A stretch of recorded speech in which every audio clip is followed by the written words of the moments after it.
Hi, everybody. Welcome back to our Friday Focus series, in which we look at stocks through the lens of Structural Valuation Analysis, or SVA for short. Today, we are going to see just how good or bad the committee is that choose the stocks that add or take out of the Standard & Poor's 500 index. And this is most important because that index is the core of almost everyone's portfolio. An analyst that I have followed for years, Rob Arnott, has found that as far as the S&P 500 is concerned, stocks that are removed from that index tend to outperform that index by 5% compounded per annum for the ensuing 5 years. Right now, the S&P is removing 3 stocks and replacing them with 3 other stocks. And I was curious to see just how good or bad the committee's current stock-picking abilities actually are this time around, as judged through the eyes of our SVA methodology. So today, I am first going to look at the 3 stocks that are being removed, and next Friday, I will examine the stocks that are going in. I call these 2 segments Dumb and Dumber, today being part 1, Dumb. So let's examine those 3 stocks that are being taken out. And the first is Caesars Entertainment World.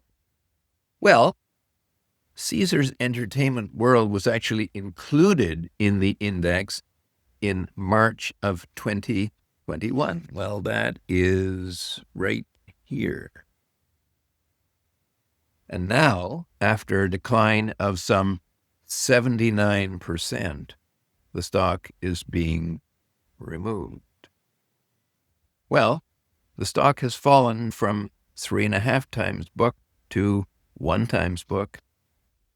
At least the values are getting higher, although the fair market value is temporarily down in the dumps. The second stock being taken out is a company called Enphase Energy, and that was included in December of 2020. Well, that was pretty close to what we call its HB8. That is a price to book of some 53 times book value, and from a mathematical point of view is our theoretical maximum valuation that a stock actually attained. Well, subsequent to that time, the stock has fallen some 88%. And actually, it has fallen from way above its fair market value to maybe a little bit below its fair market values. The third stock that is being taken out is a company called MarketAxess Holdings. That was included in the index in July of 2019. And now, after a decline of some 71%, the stock is not quite back to its fair market value, but at least getting there. So, the index committee has managed to get into those 3 stocks in time to suffer an average of 80% losses before they chose to bail out. I'm not outright going to endorse Rob Arnott's analysis as buys right today, but these stocks do look as if maybe some recovery is possible.